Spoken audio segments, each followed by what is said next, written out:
Hello, everybody, and welcome to the Paranormal Guys. We're a little off schedule tonight. We've had some technical difficulties in the studio with some changes we're making, so I apologize for us running a few minutes behind. But welcome to the show.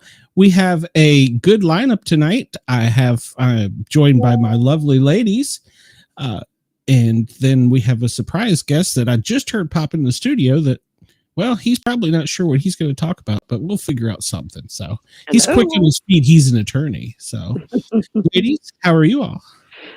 Fabulous. Great. I call you all my angels. So, yes. Charlie. I told you the 80s. That's what I wanted to change. All right, well, let's put Jeff in here so we don't keep him hiding. He's in suspense, wanting to know what I wanted from him. So, Jeff. Hi, Jeff. Hi, Jeff. How are you? You can't hear us. Can't hear us. Well, here we go with the technical difficulties. Well, where's your headphones? I haven't started my sign language classes yet. You're not muted. So, see, usually you try. Can you hear us at all, Jeff? Or you can't hear us at all, can you? All right, where's my technical support guy?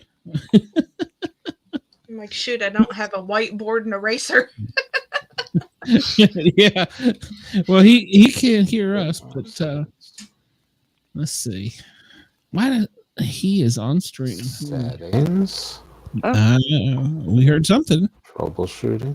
Hello. Hey, he's Hello. Do you have headphones?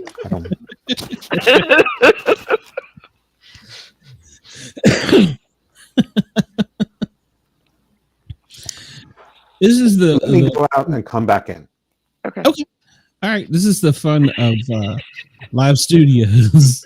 You never know what's going to happen. So it occasionally works out that way. So, our original scheduled guest tonight apparently was double booked and had some other obligations. So he is going to have to reschedule. So we invited Jeff in at the last minute, and we have been changing the things in the studio. So everything's kind of screwy at the moment. So ladies, are you all okay? Dina, you look distressed. My elbow is hurting. It needs to pop. Well, when you get to your is age, it raining? these things happen. It really does. I have bone problems, joint problems, whatever. Oh, I hear you. Hey. We hear you. I don't gotta break out the sign language. Hello. Oh my goodness. I only know one symbol. So. You know, don't you? Oh, No. I know too. Wrong finger. Jeff, welcome to the show. Thank you for coming in on such short notice. It is duly noted and appreciated. Yeah, no problem. Well, I guess some problem, but I don't think that was your fault or mine. Just one of those ghosts in the machine things. Yep. Well, exactly. Probably. And that was, we're actually going to ask you some things about that. That's one of the things we've been upgrading here behind the scenes, the studio and some sound settings and stuff. Earlier tonight, I couldn't hear anything or anyone, so it took my teenage son. No, he's not a teenager anymore, but my son to figure it all out. Well, Mr. Sports Cat, I mean, you've made at least one upgrade because, I mean, last time there was no her. Yeah. There's another him. I've got Right. yeah. Yeah, but So, another lovely There's no Miss lady. Asylum. Yes. and I got my son backstage in case we need anything, but I think we're good now, technical support wise. So I don't think he's come out and help us, especially since we're live. Would really not want to come out. So, All right. oh, what the hell? We're good, Kyle. Kyle, you'll be a part of the show. My first guest canceled. You want to just help out? We had some technical difficulties getting started, but I think we're good now. So I'm glad you all got everything sorted. I ran away from my wife while we were watching a movie to come take a look. See if You better get back up there. yeah, you don't piss off a pregnant wife. No. So you better bring snacks back. Yeah, and a drink. All right. Well, thank you, Kyle. I appreciate it. I'm glad to hop in. If you all need me, you know where to find me. At least for the All next All right. Kyle. Thank you. Bye. Oh, that's Such funny. a sweetheart. He makes this all run. So, Jeff, since we got you here, we were going to talk. The big news lately has been squatters. Oh, okay. Yeah. Everybody's squatting. But what if you have a ghost squatter you can't get rid of? Are there legal implications if you decide to say, you know what, I'm going to sell this house and get the hell out of here and not tell anybody a thing about it? Interesting. Well, I'm not sure that the ghost squatter counts any differently than any other ghost, right? I mean, so I don't think it's the same as a human squatter. So in some ways, I would say it would be less problematic in that I do not believe that the laws of man, city, or municipality cover the ghost or give the ghost any legal protections, at least not yet. So from that perspective, I think you're good. I think it's more of a moral thing. Yeah, probably. Well, I mean, yeah, I suppose. But from whose perspective am I talking about? Am I talking about from the leaving homeowner who's trying to sell it? Are we talking about landlord? Well, it could be either a landlord, but she sold the house. They want to get out of it because they can't get rid of the ghost, and they don't tell the realtor or the. Okay. I guess the new people coming in, and they get a ghostly surprise.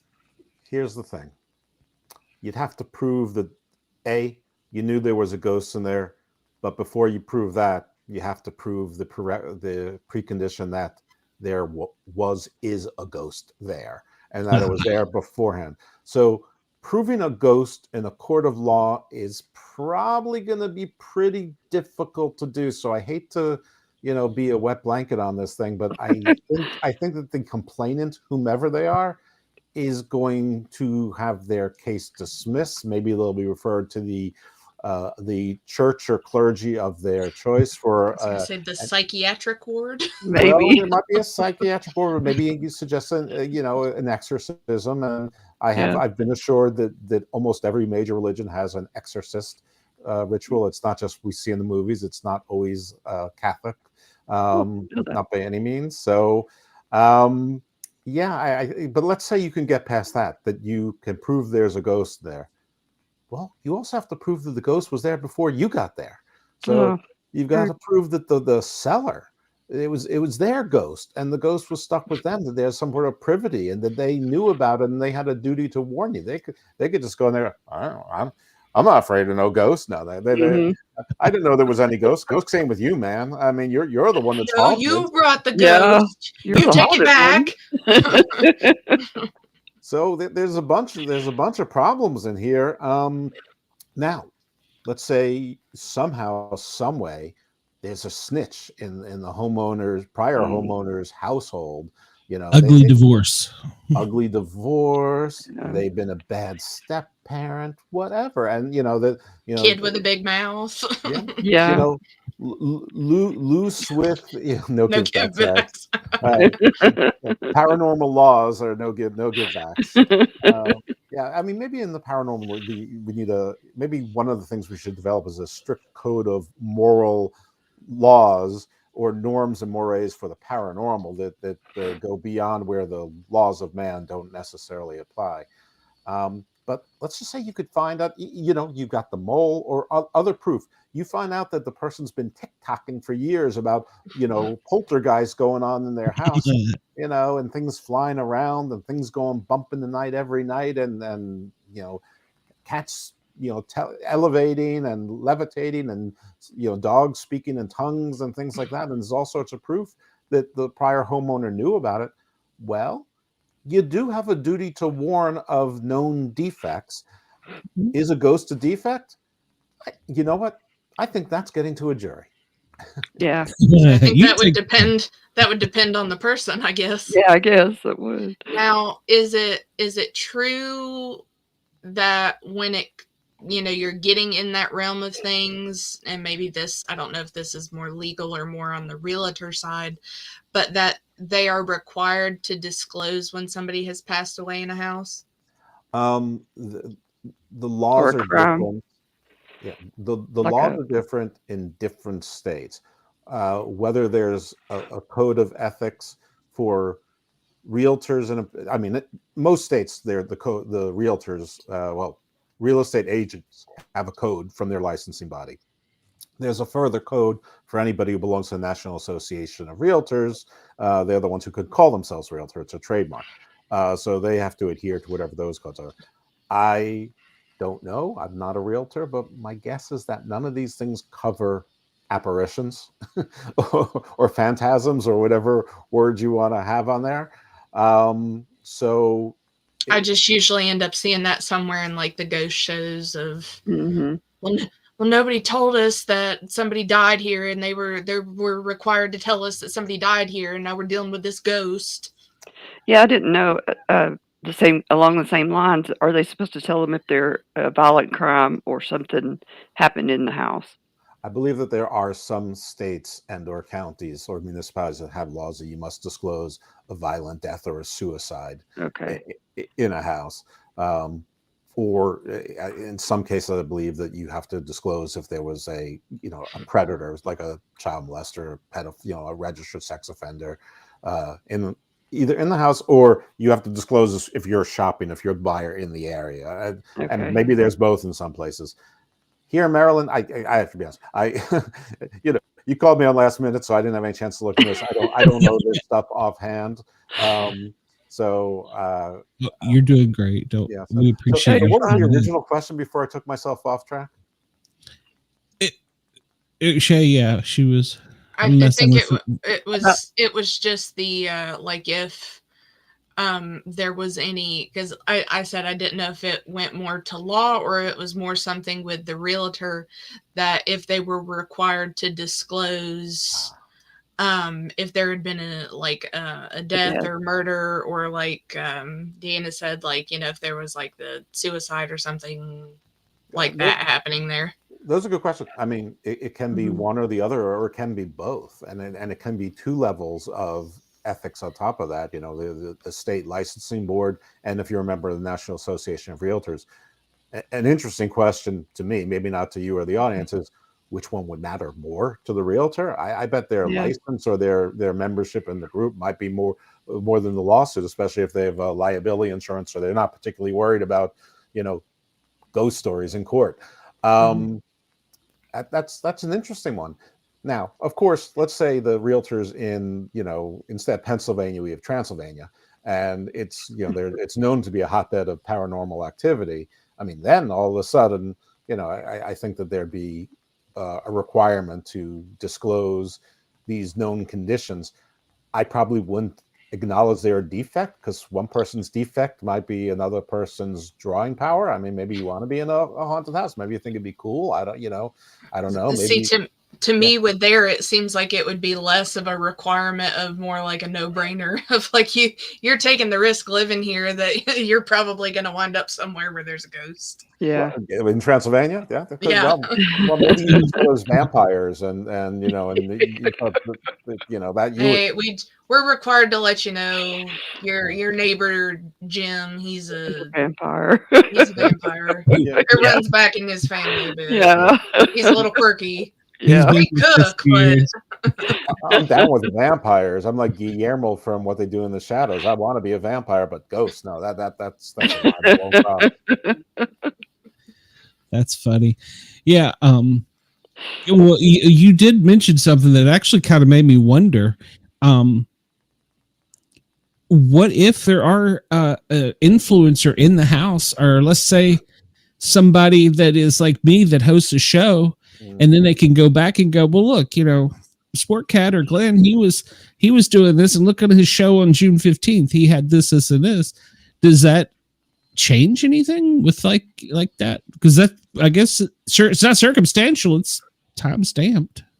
Well, if you're telling me that you are the mole, you're ratting on Glenn, and and there's video of Glenn with like ghosts around him, and there is flying around. There certainly is. Now, that guy Kyle we saw hasn't been alive in 700 years. So, yeah, true. I think then it would come more into details, I guess, of like, okay, is Glenn on his podcast just talking about ghosts, or is Glenn on his podcast with a freaking Ouija board in front of him trying to summon ghosts? There you go. Well, also, I mean, we are in the era of AI and images being altered and voices being altered, and I mean, you'd have to. It's more than just a date stamp. I mean, listen. All jokes aside, if you're going to have to prove apparitions and ghosting, the burden of proof is on you. So you've got to prove. So if Glenn goes, that's not someone fake that. I mean, that, Yeah. Look at me. I'm 55 years old. I can't make that stuff up. I don't know. I don't know what barely know how to make the studio run. Well, this gives me a good time, Jeff, and I'm going to keep you here. But we do have a known ghost hunter who is going to be on this show later. He's agreed to come in a little earlier. He's from Taps in Oregon. Jason Hassler. Hello, Jason. Hi, Jason. How's it going? Thanks for coming in early with this. And you know what? Shut up, Brenda. She's saying I'm older than that. Jason, we had the first guest cancel, and Jeff is one of our friends of the show. I call him my paranormal attorney, and so we always ask him the strange questions about Bigfoot and all that stuff. And so the question I posed to him tonight was, let's say, for instance, I live here. The house is haunted. I've had shows on TV or TikTok or something about it. I sell the house. Do I have a duty to tell someone that the house is haunted? And if I don't, and they end up with a poltergeist, what can they do about it? What do you think? What's your opinion? Jason beat Jeff, by the way. I'm sorry. Hello, I'm off tonight. I think it probably varies state to state, to be honest. I mean, there's not really a whole lot you can do if the law isn't on your side, I suppose. Well, it's like Jeff was saying, it's the burden to prove. How do we prove a ghost exists? Yeah. Well, you can't. We've tried. This leads me into something great as being with it having to deal with law. Jeff, and this is coming out of West Virginia, where I'm from. Are you aware of the story of the Greenbrier ghost?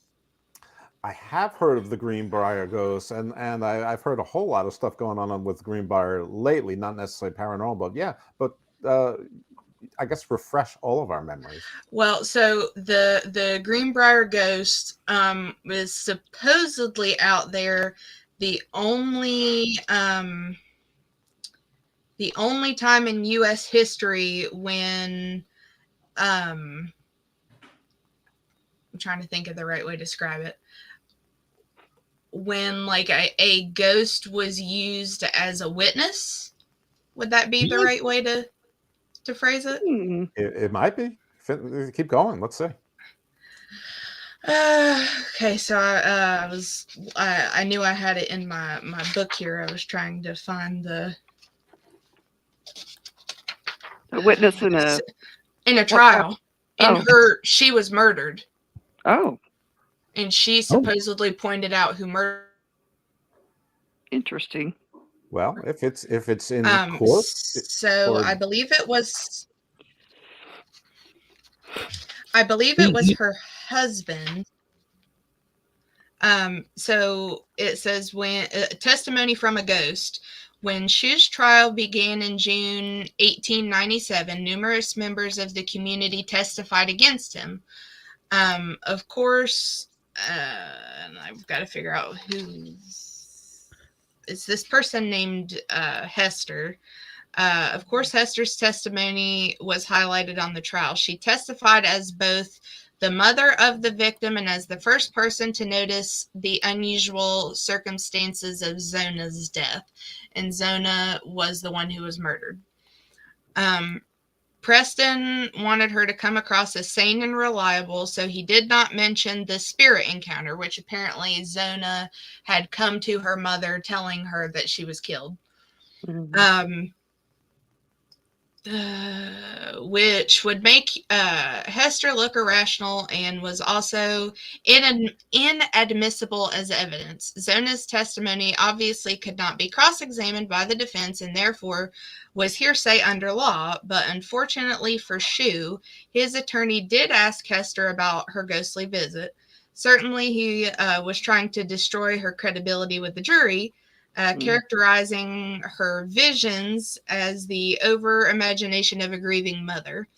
He was tenacious in trying to get her to admit that she was mistaken about what she'd seen, but Hester jealously stuck to her story. When Shu's attorney realized that she was not going to budge from her story, he dismissed her.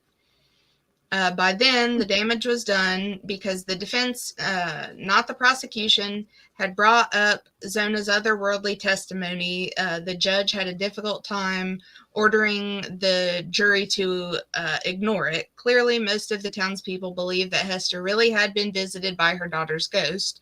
Shu testified in his own defense, but the jury quickly found him guilty. 10 of the jury members voted for Shu to be hanged, but because they could not reach a unanimous decision, he was sentenced to life in prison. Shu didn't carry out his sentence for long. He died in March 1900 at the West Virginia State Penitentiary in Moundsville, which is haunted. Until her death in 1916, Hester told her tale to anyone who would listen. It seems that after visiting her mother to offer details of her murder, Zona was finally able to rest in peace. Although her ghost was never seen again, she did leave a historical mark on Greenbrier County, where a roadside marker still commemorates the case today. It reads, interred in nearby cemetery is Zona Hester Shu. Her death in 1897 was presumed natural until her spirit appeared to her mother to describe how she was killed by her husband, Edward. Autopsy on the exhumed body verified the apparition's account. Edward, found guilty of murder, was sentenced to the state prison. Only known case in which testimony from ghosts helped convict a murderer. Oh, cool. Okay. That's interesting. It is. With today's technology, I don't know that would stick, but that's, we had a guest on here, I don't know, about 3 or 4 weeks ago. He is writing a book about a young lady's death, and she was murdered. He has never met her. He lives on the East Coast. He lives in Philadelphia. Her murder was on the West Coast. He was traveling, and he saw the news flash, and he was like, wow, I'm going to look into that when I get home. And he kind of did a little research. He started having dreams about this lady. And in the dreams, she became more and more close to him, trying to explain who she was. She told him how she was murdered. So he looked it up, and none of that was actual what had happened in the case. And he's like, okay, I'm going crazy. He even went to see a psychiatrist. He started writing a book about it, thinking this will help him with his trauma. And he was going into detail. He contacted the family, and they told him they didn't want to talk to him. They didn't want any contact with him, and that they did not want him to publish that story. And so I'm sure there's probably some legal things about that. So he had to, obviously, it's a work of fiction and things like that now, but he's still in communication with her, though. Yeah, he's still in communication with the family. With the ghost. Oh, with the ghost, yeah, or that comes to him in his dreams. But in the family, she comes to him. She comes to him all the time now, is what he said. Oh, okay. Not just in his dreams. Not just in there. Actually, you're right. You're correct. But yeah. So she's like, "Help me, dude! You're the only one that's gonna put this out here." Yeah. And there's no connection. There's no. there's not a religious connection between the two. There's obviously no relationship wise, distance wise, age wise. She's much younger than he is, and it really traumatized him to the point he was going to a psychiatrist until they were finally they were like, well, just start journaling, start writing it out. And when he did, that's when all of it started free flowing.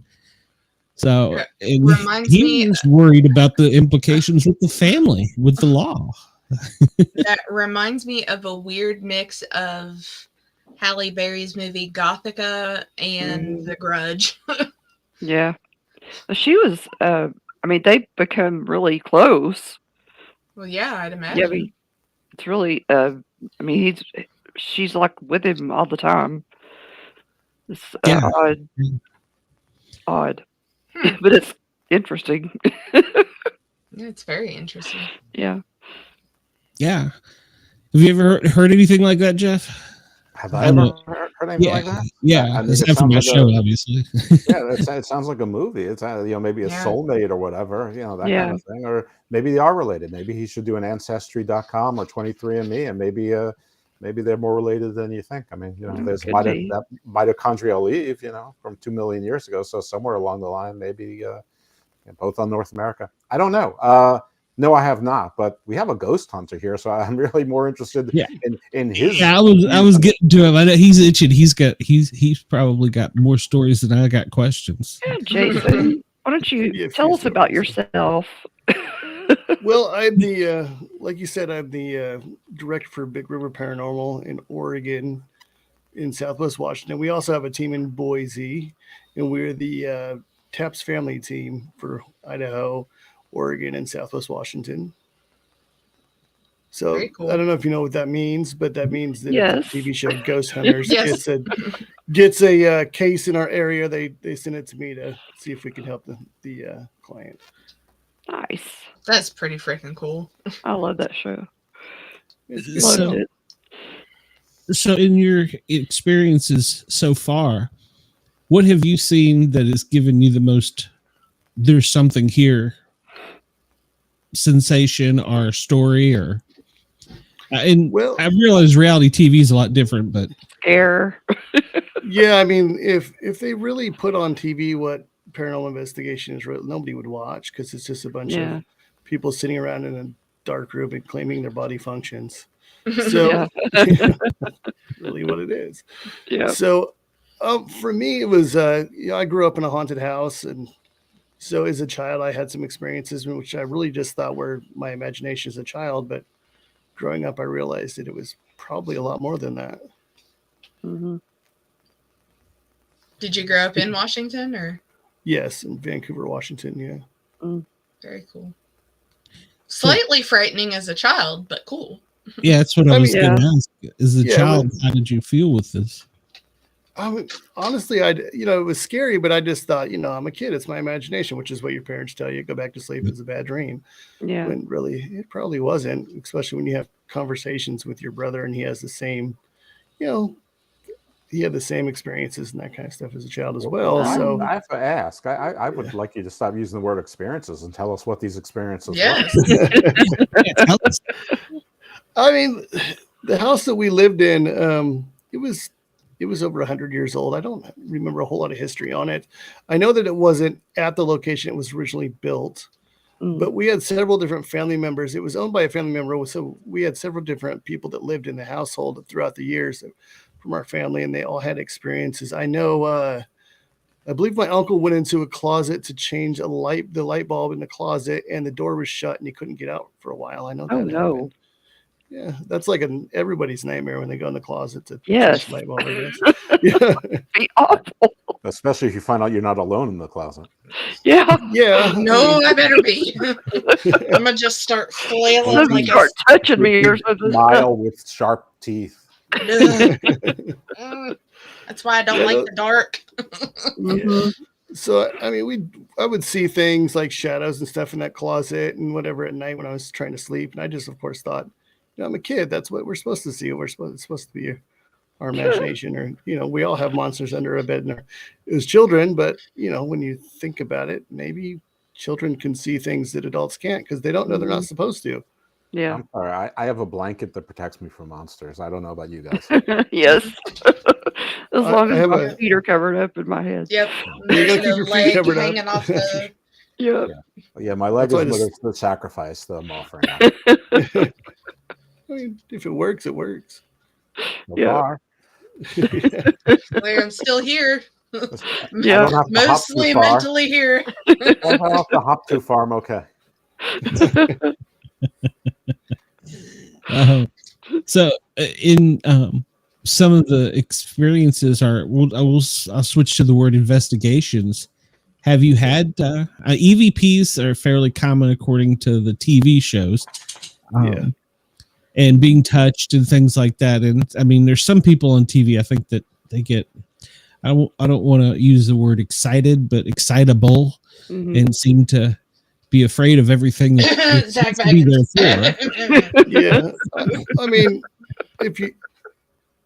that guy's listed online as an entertainer, not a personal investigator. So, I mean, like, he's got his place. I mean, it's for, like, I'm not a fan, but like some people enjoy that kind of stuff. So, he's got a place. He makes my job as an investigator a lot harder, because when we show up to, say, if we have a residential and we walk in and they're watching Ghost Adventures on TV, we know the problem is they watch too much Ghost Adventures. They don't necessarily have a ghost in their home. Yeah. I mean, it's almost always, if they're watching Ghost Adventures, when you walk in, you go, well, this is going to be an easy one. They're just haunted by Zach Baggins. Yeah. That's true. Well, but there are some also physical reasons, and that you can go into this, that people can experience things. EMF, radiation, it's kind of the same thing, but that can make people have feelings and sensations. So you probably go in and check the actual physical things as well, don't you? Yeah, that's one of the first things we do. In fact, we had a case that this woman, she thought like she was hallucinating so bad. She's like, there's people in my room. She literally thought her ceiling was bleeding, that kind of stuff. And if you're really sensitive to EMF, then things like that can really happen to you. So we went into her room, and right by her pillow, she was up against the wall, and it pegged, like our meter was pegged out. So what it was is, on the other side of that wall, they had like this water softener thing in the garage, and it was just letting off so much EMF, and that was just going into her head all night long.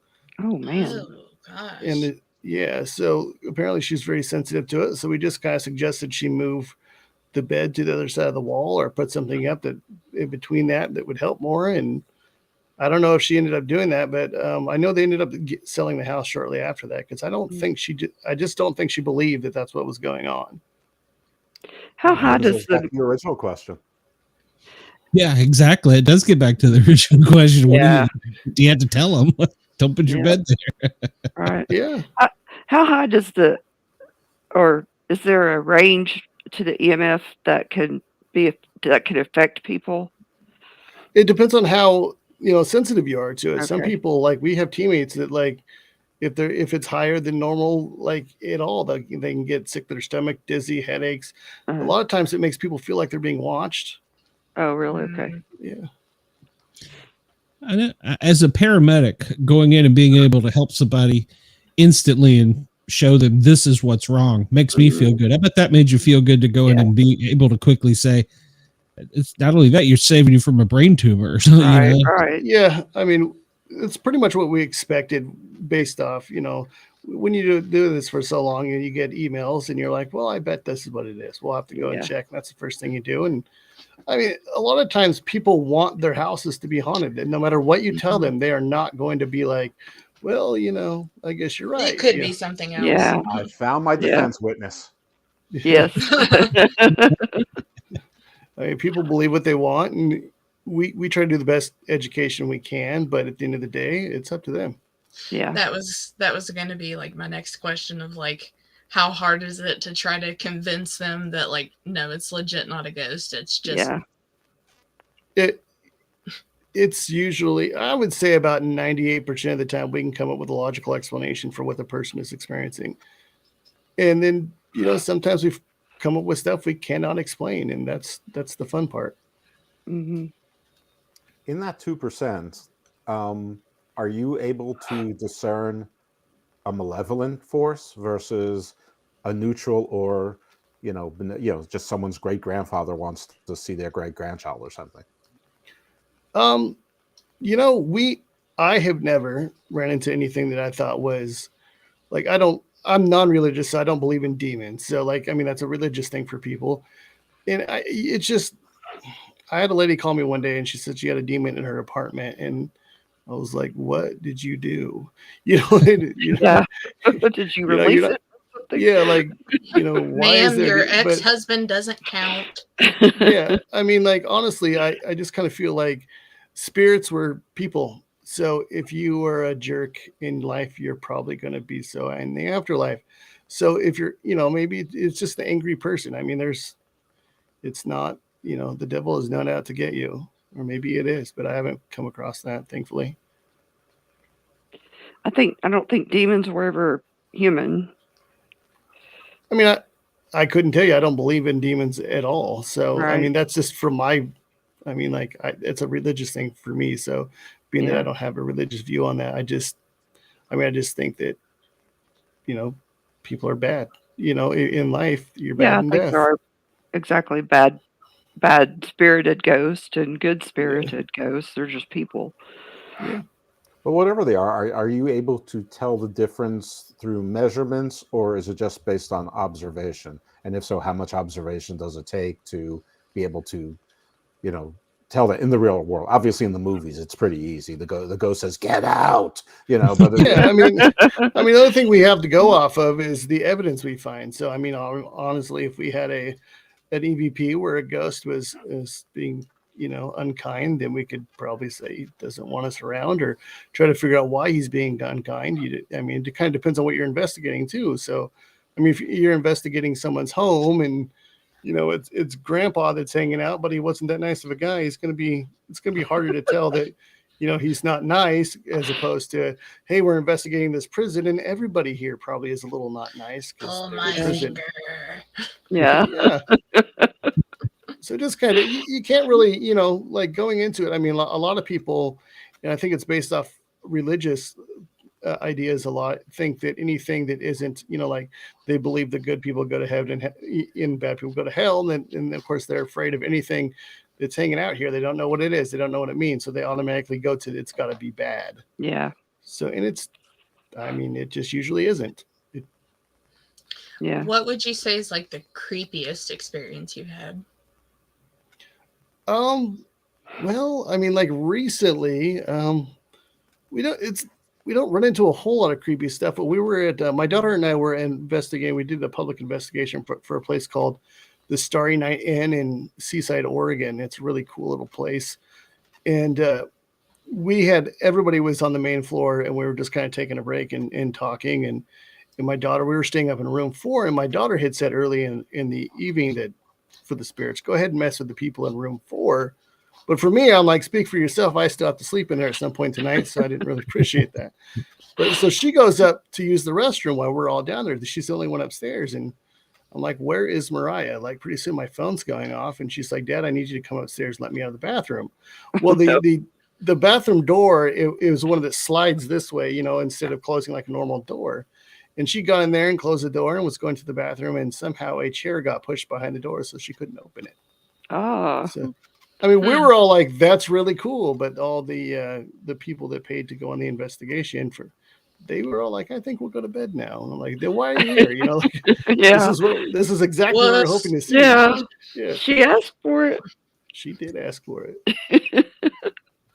Yeah. Why did they all go to bed if they were wanting to investigate? They were just kind of weird. weird. Oh, yeah, it scared them. And I'm like, we're like, wow, that's really cool. We're all excited about it. This is exactly what we're hoping for. And right.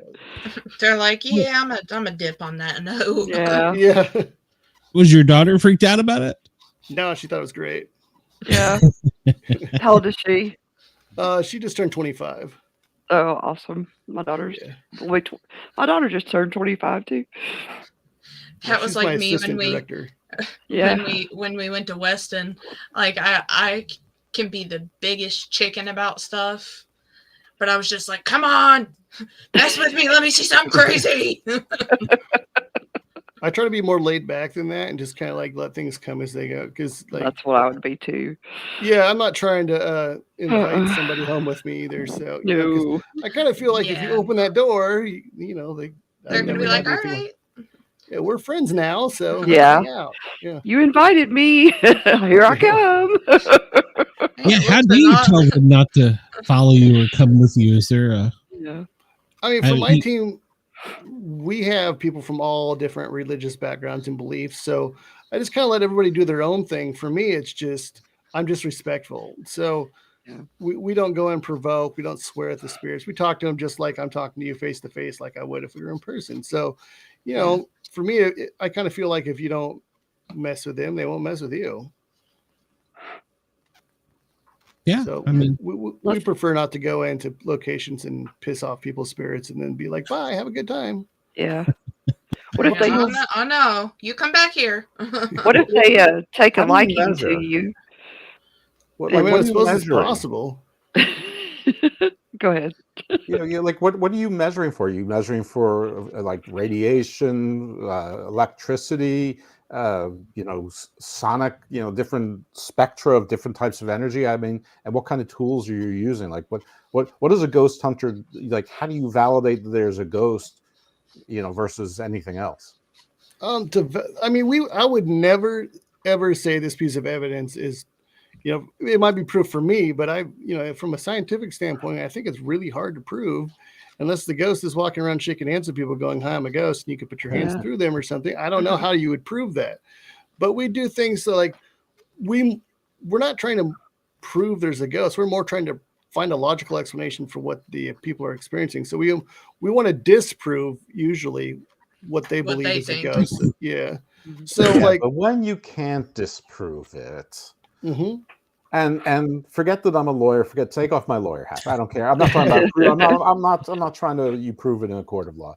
To your satisfaction, when somebody calls you in to help a client and it fits within that 2% that can't be eliminated, like what are you looking for? What's the threshold? You say this is probably something paranormal. You don't have to use the word ghost, but this we cannot explain what this is. I don't know what it is, but we know what it isn't. Well, for me personally, it has to be some sort of either a pattern, like, if we got a video, like if they said, hey, every day at 2 p.m. we see the lady in the white dress on the top of the stairs, and we were able to film that, then like in every day, like that kind of stuff. Okay, then maybe there's something, a residual something. Or, for me, the ones I like the most where we can't really, it's hard to argue is when you get an EVP that has an intelligent response. Yeah. So, I mean, we were at a place called the Walker Ames House in Washington in Port Gamble. And it's this really old house, really cool. It's supposed to be one of the most haunted houses in Washington. And we investigate there about once a year. And the first thing we like to do is, because you never know when they're going to start talking, is we start a recorder the moment we walk in. Mm-hmm. So we got a recorder going and we're setting everything up. And you hear two of our investigators talking about where they're going to set some equipment up. But then you hear a voice that in the background that says they're listening. So they knew exactly what was going on because that place is investigated so often. They know, okay, they got the recorders going. They're listening to us. So we get a lot of really, intelligent responses from locations like that. And that's when you go, okay, that makes sense. Like, of course, now they know what this equipment is. And I mean, that place gets investigated about at least once a month usually. So the ghosts probably get really annoyed with that, I imagine. But we try to go in. SRBs are back. It's like, again, like we're just trying to get some rest here. Rest in peace is not what we're doing. These are my vacation days. Tell them to leave. Jeez. Yeah. So we try to go in and like, we don't do like for an EVP session for us. I mean, we will sometimes go in, especially if it's a location that hasn't been investigated before, and ask the normal, what is your name? How did you die? All the same questions that you see all the other investigators ask. But for the most part, we just sit around and have normal conversation about, our day or whatever. Because like if I was at your house and I was sitting in your living room, we were all talking, you would join in, right? So we just kind of assume they will too. And a lot of times that's how we get some of our best evidence. That's cool. Yeah, that's really cool. What's the oldest ghost you ever encountered? Like you might be talking to them every day, but the ghost is from, I don't know, 1600 BC, and they're speaking, I don't know, old Hebrew or Akkadian or something, and you're talking to them about like I had an Italian sub from Subway, and in their language that means war. I don't know. Yeah, yeah, I don't know. I mean, that is something we a friend of mine, William Becker, he's a local psychic in Oregon City. He took me to this place called the Ermitinger House, which is this old historical place in Oregon City, really cool location where they believe, they can't prove, but they believe that the naming of the city of Portland, the coin toss, I don't know if you guys know about the coin toss, but one of it was from Boston, one was from Portland, Maine, and they flipped the coin to name Portland, Oregon. It was going to be Boston or Portland. And they believe that coin flip took place in the Ermitinger House. So I was there, and basically afterwards, William pulled me aside and said, when you're investigating, you have to take into account who you are investigating, who are the spirits that you believe are in this house that you're talking to. Because he said, if you walk into this location, like the Ermitinger House, and I walked in there wearing a hat like I am now, that's disrespectful to those people back then. Why would they communicate with you? Yeah. And if I use, if I walked in there and I'm like using their first names, well, that would be disrespectful. Yeah. So he says you have to take into account, and he's very right about who the spirits you may be encountering is, and think about what their cultural ideas were and that kind of stuff, and that can help you on investigating. Because if you go in there and you're respectful, you're not wearing the hat, you use their last name, that kind of thing, then you're just they're more likely to talk to you if you're not being offensive. Because you don't think about things like like today, you go to your friend's house, you walk in with a hat, nobody thinks anything, but back in the day that was offensive. Yeah. I never I thought hate about to monopolize someone else's show, but it just seems to me that you need to have like a first contact protocol, almost like if you're meeting, like what NASA would need to have if you're meeting extraterrestrials, to establish contact, to figure out where they are, who they are, where they're from, so that you could like Google what the customs are. Yeah, I mean, we do. We try to take that into account. We do history, find about as much history of the locations as we can, and sometimes there's decent information available, and sometimes they're just not. So so we try to take that into account of who the people are, the spirits that might be there, and work from that way. And that's another thing we can do as far as evidence. If we get a EVP that says a name, it's when we ask what your name is, and they're like, my name is James or whatever, and then we look in the history, and James used to own that house, that's something you can't really look past. True. That is very true. Yeah, that was something. And no, Jeff, you're not hijacking. You're a guest, and I welcome you to chime in anytime. That was something that I consider, because Dean and I went on a ghost hunt through the streets of Knoxville, where they show you the old historic parts, and then they're like, okay, we're wanting the spirit to turn on this light, and we want them to. And I'm like, yeah, but that's how the mayor pretend he's Kane again and make him. Yeah, no. He could kick our ass. I'll agree with that. But my question to the guy was, how do they know what a flashlight is? I mean, obviously, if you've done this tour long enough, the guy might have figured it out. But to them, that's magic. I mean, if you're talking about somebody that's, we'll say Ben Franklin's era, you hold up a flashlight and waving it around. That's magic. What is this contraption? Yeah.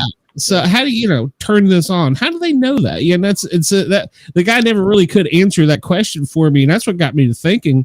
And I'm with you, Jason, because I believe that, let's just say there is something walking around. They may not understand the same things that we do. This technology is. We called it a torch. Yeah, we called it a torch. But and actually, Dina and I were the only two to get really anything out of the whole tour. People were coming to us and leaving the tour guide, and I'm like, Bigfoot. Yeah, and then he kind of bump in the night. made everybody disperse. But we did get let's see, whoever we were in contact with, he said my name, and we had like 2 good recordings. I remember that.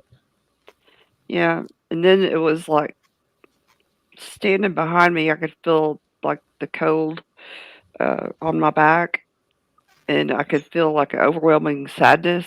It kind of made me cry, because we were at a place where they used used for the morgue for the city,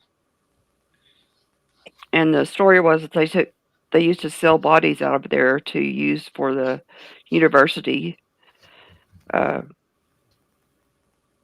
to practice on. Yeah, experiment on and practice on. But there was also a very bad wreck there with some firefighters back in the day, and so we don't know who it was, but it was really interesting. And I would think too, in mentioning the, taking into consideration the time frame that they're from and everything. Mm. If you're walking in there and you're part of this big guest or this big tour that, you're intruding into somebody's home and you're basically wanting to work them like a show puppet of like, oh, well, we're just waiting for them to turn the light on. They're just going to get peeved and be like, quit turning on the dang light in my house. I liked it the way it was. Yeah, well, we were outdoors, but outside of the building, but. Well, I just mean like in general. General, yeah, you're right.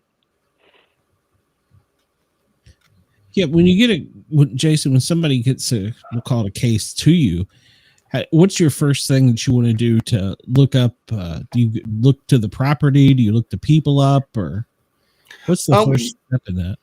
Well, we don't do a whole lot of background with the people. We will interview the people and we'll ask them a bunch of questions they may not feel comfortable answering. And like, are you seeking medical attention for anything? What kind of medications, therapy, that kind of stuff? Do you use illegal drugs? And we can help. The more honest they are, the better we can help. But I mean, none of us are professional when it comes to medical and that kind of stuff. But it's, so we'll start with that. With the interview, we find out basically, all their personal stuff they're willing to share. And then I hand it off to the historian, and she'll look for any just deaths in the house and just names and that kind of stuff of people that own the house, just so we have some sort of base to start looking at, who might be these spirits and that kind of stuff. Mm-hmm. That's good because, I mean, you don't know what, a house that's, well, there's some hundreds of years old, what all could be residual. What is your thoughts on the residual ghosts? Because like people at like famous sites like Gettysburg say they frequently see things. And, yeah. I mean, I haven't come across that personally myself. It's just, it's a theory that people believe in. And I fully think that, I mean, the energy is there and it's a distinct possibility that that's something that happens, but it's not something I've personally run into myself. Okay. No, that's good. So what have you, let me ask you this, what firm belief have you ever got, not belief, proof that you have besides for their listening? That's to me, and your daughter getting locked in a room. That's, those are two things right there. That we have a ton of different EVPs and stuff. But for me, when we had we've been into, and my brother and I have been into investigating since we were, like later teens. And we had a dog that passed away when we were, probably right about 18 years old. And he was out in a cemetery in the middle of the night, just, doing, before we had any clue as to how to properly do this kind of thing. He was just out there taking pictures at the cemetery in the middle of the night, really. And when he was going back looking through the pictures, he found a picture of our dog that had passed away. It was, so yeah, I mean, for me, like he sends this to me and it's like, for me, it's, it's a picture of him. I mean, he's like a green color, kind of like an energy, but that was our dog. There was no denying, like he took this picture here. I can't explain. So for me, it was like, okay, there has to be an afterlife if I'm seeing this picture of my dog that he took, because I can't come up with a different explanation for that. Oh wow! Cool. We had a lady come in. Her name was Nikki. She was on quite a few of our shows. She could take a picture. You could take a picture of your surroundings, and she would want you to think of your favorite pet or Uncle Bob or whatever. Send her those pictures and then send her your favorite photo of Uncle Bob, and she could literally pull the image out. She did use a lot, because I critiqued her for a long time, because it's like, all right, I know you're using Adobe, I know what you're doing, but she would use that, but then she would take it away and you'd have the original picture and you couldn't unsee what you saw. And I don't know if that was a psychological thing or if it was a real thing. She did it to every one of my hosts and myself. I did ask her if she superimposed it over the other picture, and she said, yeah. She does to show you, but then when you take it away, a lot of times you can still see it. There was a couple like Ross's dog. I mean, that was plain as day. My grandfather, that was playing, and I'm like, okay, is this just me wanting to see that? Yeah. So, and she's like, it's upside down on top of the couch and staring at you, and I'm like, how do you see this? So that was to her was proof. But yeah, she did use tools like that with Photoshop and stuff. But it had to be some kind of gift to be able to pick the minutia out. And there is a medical, I forget what it's called, disease where people can see a face in anything. Pareidolia. There you That's the word, yeah. I knew somebody was smarter than me. Here's a shocker. So, that's like half the pictures we get sent from people. It's like, they'll send me a picture of their mirror and they're like, look, and I'm like, yes, you need Windex, clean it. Yes. Exactly. There's nobody in the mirror looking back at you. It's you. No. Yeah. How long have you been doing this, Jason? I have been with Big River it will be 7 years in August, but since but I've been interested in doing I didn't really know what I was doing. I was doing this stupid thing like kids do, let's go to the cemetery in the middle of the night, and record stuff. And, we didn't really have any clue what we were doing, but, a long time. It's something I've done most of my life. Did it, have you ever really been shook or scared on any of these things? Not really. No, it's just, I don't know. I've been aware, but honestly, the scariest things I've run into are usually clients, really. Well, looking for Bigfoot, I gotta agree with you. That's so mysterious. People in the woods you run into. So yeah. We had a gentleman who told us he had demons in his house, and so we went down there to help him. And the truth was that it didn't take us very long to figure out that this person had a substance abuse problem, but that doesn't mean he doesn't have something going on as well. Because I kind of in the belief that if you are on mind altering drugs, you can't really protect yourself from that kind of stuff. So that's true. Maybe it's a wide open door to these, to spirits that would maybe want to do him harm. So we went down there and checking out, but we're down there and he kept telling us that he wanted us to go into his shed. Well, first he told us he had a wife and 2 dogs. We get there and it's just him. So that was kind of we're like, wait a minute. But then he wanted us to go. He's like, the demon wants us to go in the shed. The demon wants us to go. And finally I was like, Tom, we're not going in your shed. I don't know what you got back there, but we're not going to find. We ended up having to pack up and just leave because he was just so weird. And gosh, one of his stories was, it pulls him out of bed when he lays in bed. So I said, well, let's set up a camera and put you in bed and let's see what happens, knowing that nothing is going to pull him out of bed, just to see if he would fake it. Mm-hmm. And he did. And of course he did, it just, but at that point, I was gonna say, was it even a good fake? Did he roll out of bed, or he just jerked his leg really quick and flung himself, and it was just kind of like, come on, dude, we can see you, nice try. But I asked him, at that point you just kind of asked, we asked him, do you have issues with alcohol or narcotics? And he admitted that he had in the past, and I really just kind of told him, hey, when was the last time you went to a meeting? And he's like, it's been a while. I said, well, let's try that. And hopefully, who knows what he did, but it was kind of one of those situations that we just had to get out of there because it wasn't safe. Yeah. I'm not winding up in somebody's shed. Yeah. Right. Exactly. I was like, we're not going in your shed, sir. No. I got to ask you said clients. Is this a paying gig? No, we do not charge for investigations. Okay. So, the clients can only cause you so much harm, right? You would think, Well, depends on how. Just from having this show, there's a girl in, she's actually in West Virginia. I have sent her multiple people to talk to, multiple psychics or whatever. And finally, I told her, I said, you need to stop contacting me. Everybody's told you the same thing. And she didn't like, as a paramedic, I went down the road like you did about your medication, your medical history. Do you need help? Because you might need help. And I finally had to tell her, don't stop. I'm going to block you. I'm done with this. I've sent people that you've asked that they've all told you the same thing. And so some people, like you said, they don't want to take no for an answer. Yeah, they don't want to take the logical explanation. So then you had to put her on the show. Is that what you're telling us? This morning is Shay.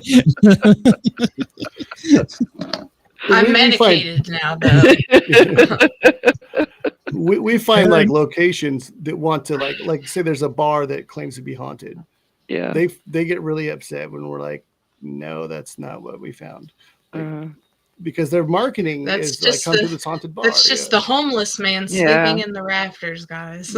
we had a case in Aberdeen, Washington, which they will tell you is where Kurt Cobain is from. Every person you meet there, and so the claim is there was a woman at night when they were cleaning up. When everybody was gone, they're cleaning everything up. They would hear a woman giggling in the bathroom.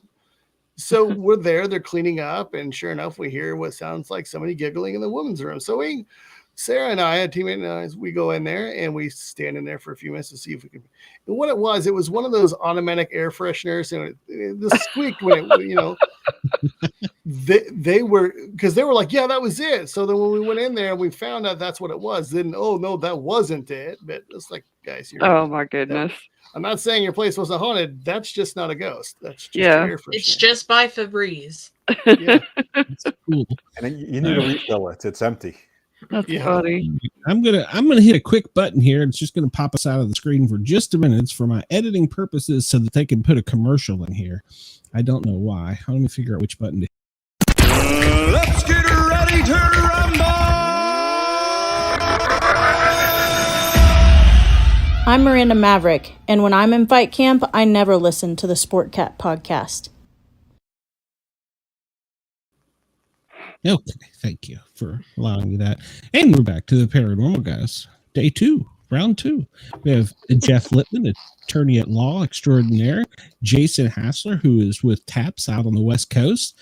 And we've been talking about lots of ghost experiences. And so, Jason, what I'm getting from, or my feeling I'm getting from you is you're not a big believer in the ghost world. I mean, you feel that most people feel like there is something and there really isn't. You're more on the scientific side.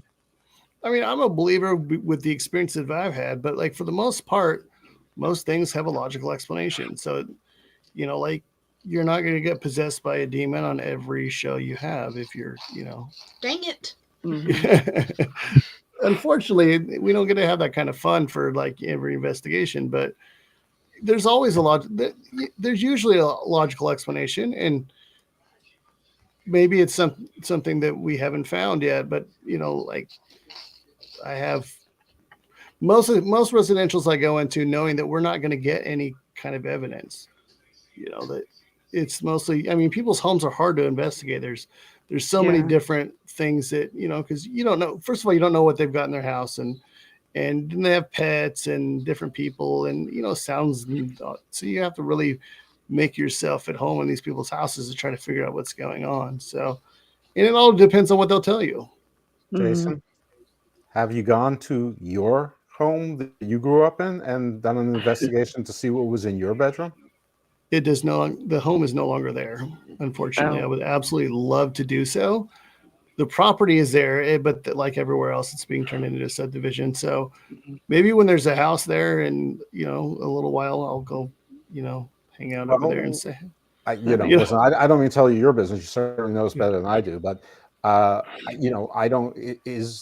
the apparitions limited to the house itself, or are they tied to the land? I mean, they could still be there. Yeah, I have no idea what it was. So, I mean, they totally could still be there. But, we have this rule about knocking on people's doors and asking to investigate their homes. Now, we can go to commercial locations and be like, hey, we've heard stories about your location.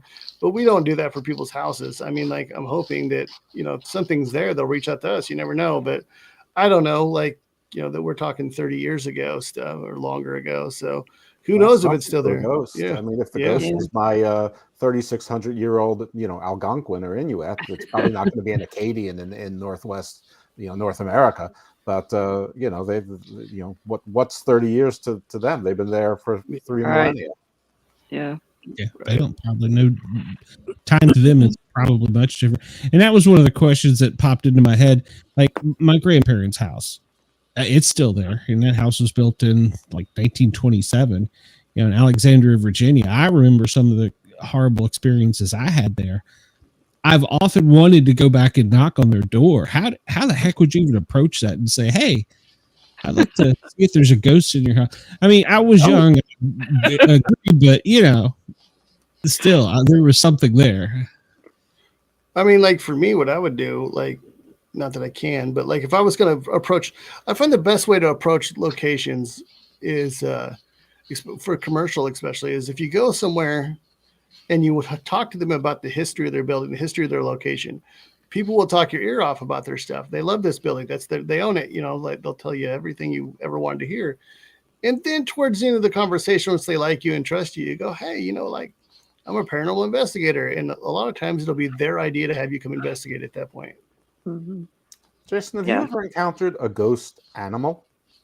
Yes, that happens. Yeah, it happens quite a bit. So here's where we're coming full circle on the first time I met these fine folks, and that was about Bigfoot. And I have, it's not a theory because I'm not trying to put it forward as anything that I'm advocating for, but it's an idea, and I think it's clever.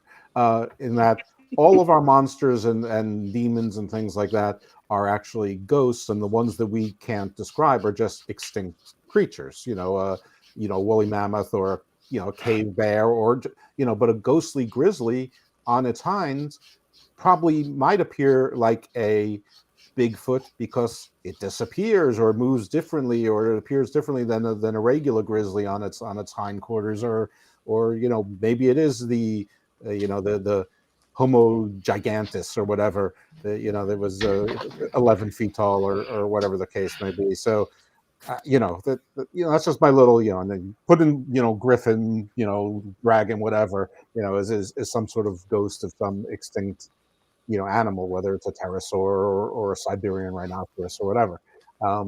But in this case, Bigfoot.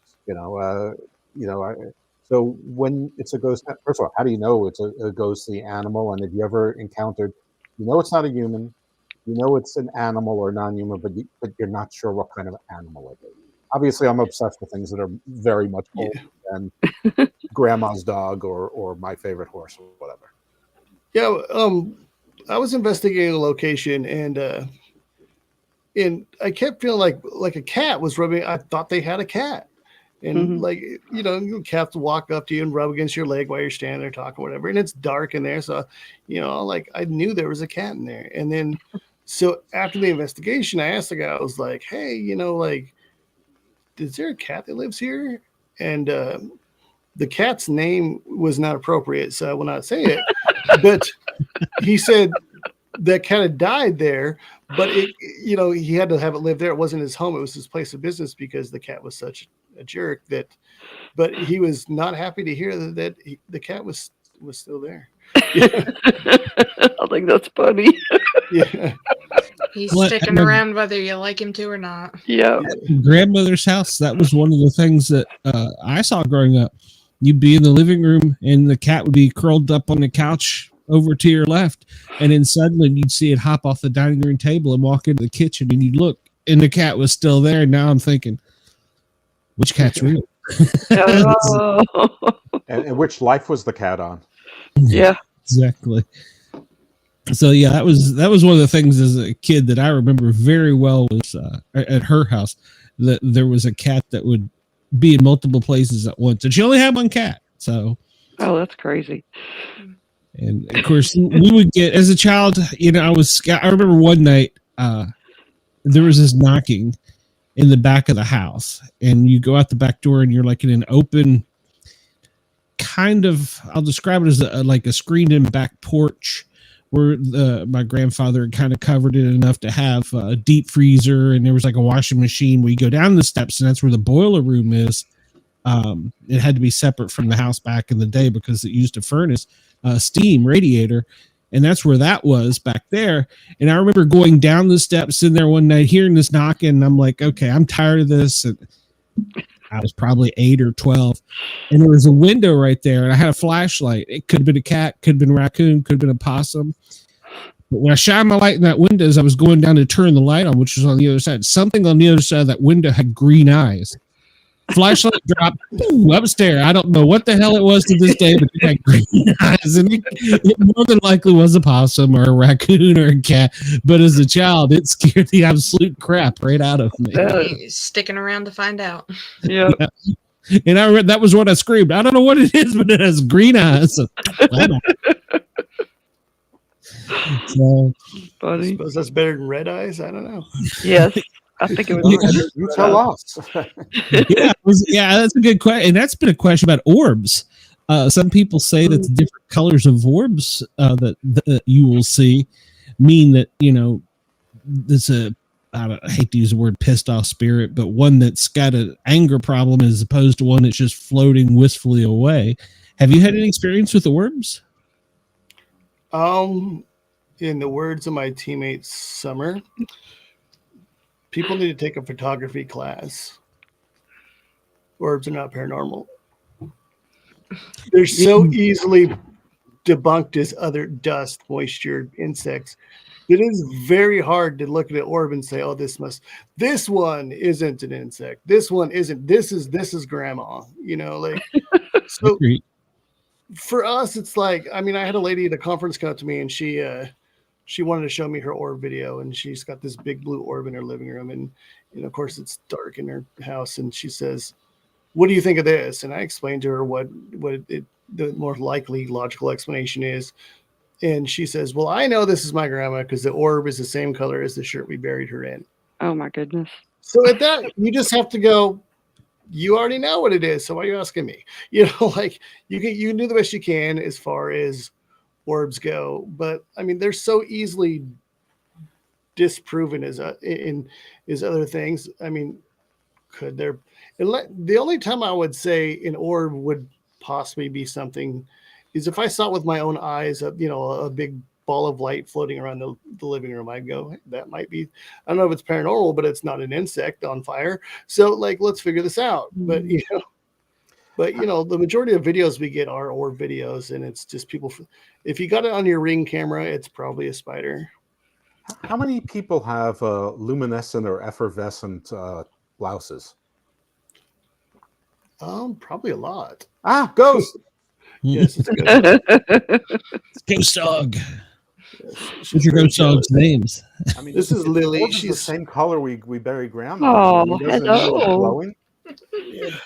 Yeah, I don't know. Yeah, I was just kind of like, well, I did have a teammate. She's a paramedic, and she showed up to an investigation, didn't think about it, but she was wearing her jacket that reflects. Glows, yeah. And I was taking pictures, and we looked back, and Kathy's boobs were glowing. So I had to tell her that, Kathy, you might want to go see a doctor. Yeah, I'm like, you might want to go see a doctor, Kathy, your boobs are glowing. You got orbs. They're supernatural. As a paramedic, I'm sure she just loved that. They're real and they're spectacular, especially now. Yeah. She thought it was funny. She's probably a little embarrassed, but I doubt it. She was making sure she was seen. Yeah. You won't lose her. Yeah, those lime green jackets with the reflection. How do you get lost with those? It's dark. Can you go in front? Yeah. Well, now we'll bring it back to Jeff. How about Bigfoot? Do you ever get calls for creatures outside like that? Bigfoot is coming up and knocking on your door or knocking on windows?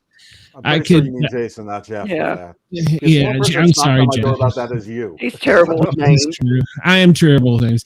No, it was just, let me, totally off. This whole show has been totally off to me, and I apologize to everyone, including the viewers.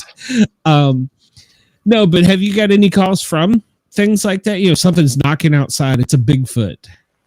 We don't do a whole lot. I'm interested. I've never had an experience with Bigfoot myself, but I would love to. We don't get a whole lot of Bigfoot calls or anything like that. Mostly just ghosts, but I mean, I would be open to it. Like if somebody called and, I mean, I wouldn't be an expert in investigating that, but I do know people that, are really into Bigfoot that I could call in and be like, hey, let's check this out. And then a lot of people, some friends, they have a movie called The Flash of Beauty. I don't know if you guys have heard of it. It's about Bigfoot. Well, they just did a part 2, and it's about The Flash of Beauty paranormal Bigfoot. And a lot of that movie like touches on is Bigfoot a ghost? Is it, are all the things that we believe paranormal, are these all related? I mean, are these all, like, is Bigfoot an alien? Is it a ghost? Like are all these things together? And it's actually really good.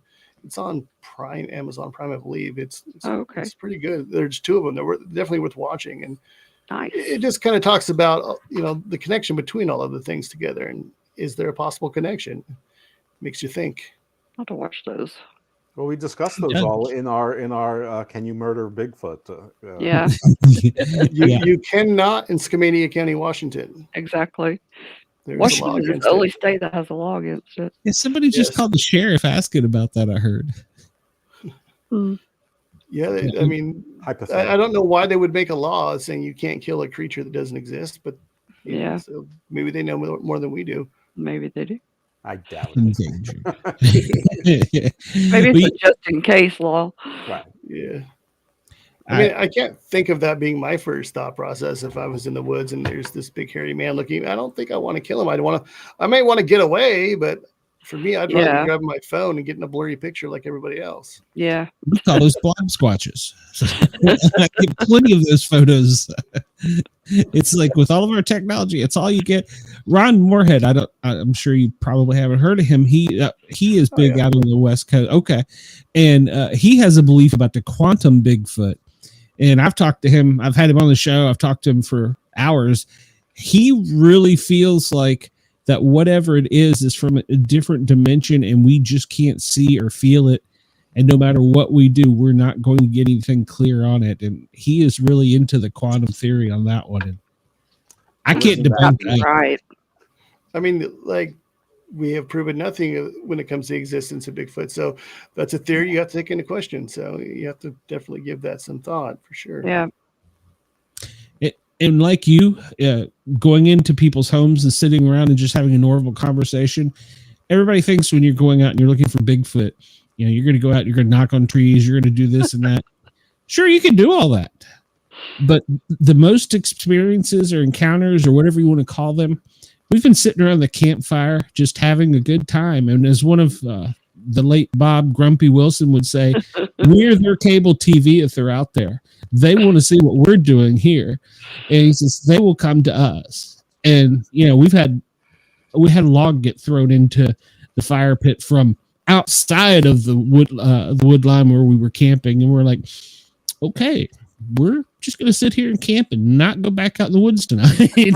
So, that's some of the best experiences we've had is really just been sitting around not looking for a big hairy creature. Had rocks thrown at you and I've been hit with rocks, had a log thrown in the fire, had a log kicked out of the fire one night, and it rolled up over the stone pit and up a hill on fire. And the log was like split, so there was a flat edge on it. Yeah, we tried everywhere in the world to disprove that one. I mean, we were with measures and we were looking for different blades of grass out of place. Still couldn't tell you how that happened. I could just tell you it happened. Weird. I mean, some things are best left unexplained anyway, right? Yeah. Yeah. True. Why is it our minds that gets us going when it's always at night? Ghosts have to be around during the day. Yeah. Why is it people don't most experiences? Oh, it's only at night. Why do you think that is? Is it? I think it's because it depends on what you're looking for. If you're, let's say, if you're going out to scare yourself, if your purpose is you're a ghost hunter and you're going out for entertainment purposes to, scare yourself or have an experience, then you want the lights off. It's scarier. But to be honest, I mean, people see ghosts at any hour, and it's probably, for me, like, I talk to the client. If the client is experiencing activity when the lights are out, we'll turn the lights off. If the lights are on, we try to mimic when what's happening when they're having the experience. So for me, makes no difference. I think it's more of a lights off is more of an entertainment factor to scare yourself, I think, because I don't think it's necessary. And some people believe that your senses are heightened, but you can't see, so your senses are not heightened. They're actually lowered. How many nights do you just spend one night if you're investigating a home? Usually we like to go do an initial investigation, and then we try to, especially if we have something happen that we can't explain, we like to go back and do follow-up investigations, see if we can recreate things or find an explanation for what we found on video or audio or whatever. Yeah. So we like to continue with it, especially, we can usually come up with, okay, this happened. We need to go back and see what it was actually.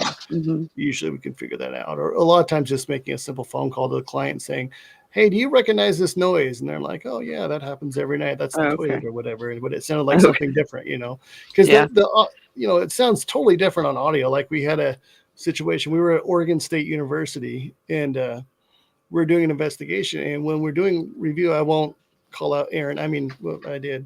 But our teammate Erin, she was listening back to, she thought it was a woman screaming. And I mean, where we were, there was a report that somebody was murdered down there. So she's got that on her mind. It's a woman screaming, but she sends it to me like, hey, I think we have a scream here. And I'm like, where is it? Where is it? And then it occurs to me, like I hear a paper towel dispenser, the automatic paper towel dispenser. That's what she heard. So because it's like, it kind of sounds like a scream. But I was like, oh, that's what she thought was a scream. So we always make fun of her about that. We had a nice little presentation there at OSU, and I played it and let the audience tell me what it was. And a lot of them knew, and it really kind of embarrassed her. But it just kind of shows them what we'd go through when we're doing it. If you're not paying attention, that's why we try to call everything out, like everything, like paper towel dispensers. I mean, I can see why she thought that was a scream, but but you still got to make fun of her. And we will till the day she dies. That's like teammates do. That's right. That's what, make up funny nicknames and stuff. Like for our team, if we're not making fun of you, like people don't feel loved. So that's how we show our love on our team. We make fun of you. Just like being like a paramedic or whatever. Any kind of group that has weird people in it. Is there anything in the media, any example that, like the movies The Conjuring 1 and 2, which are supposed to be based on a true story? Is there something where we could look at you said Ghost Hunters isn't a good example, it's sensationalized. Is there anything out there that people might have seen or can turn to that might be fairly typical of what your experiences or your methodology is, regardless of whether you find something or not? As far as Ghost Hunters goes, that's a TV show that we're associated with, and I don't know that they don't fake things, but they do have to make it entertaining. Yeah. So they may, you'll watch the show and then they'll see something and they'll be like, oh, what was that? And they'll like freak out about it. And then they'll go to commercial break. But when they come back, they come up with a logical explanation for it. But that was entertaining in the moment.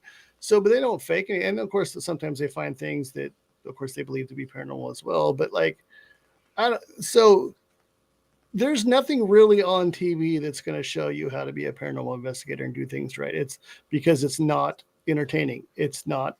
I mean, it's really not. It's really boring. And, you sit in a room with your friends for a dark room usually and ask questions and nothing happens most of the time.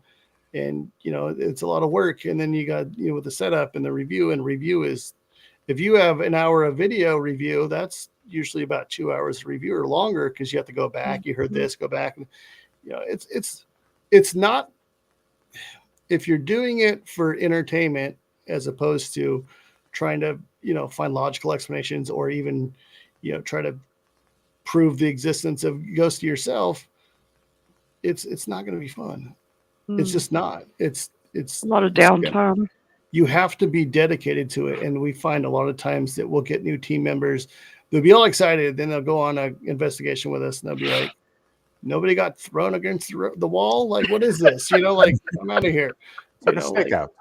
Yeah, it really is. It's just, you have fun with your friends and you don't eat Mexican food beforehand, so your stomach doesn't growl and there's no stomach demons. And you guys want to hear? While we've been here, I've been looking into a little bit some of the questions I couldn't answer earlier. I don't know if while Jason's here, if he wants to hear this or not, but we're all sort of together during it. Sure. Yeah, if you don't care. Yes from everyone? All right. So here we go.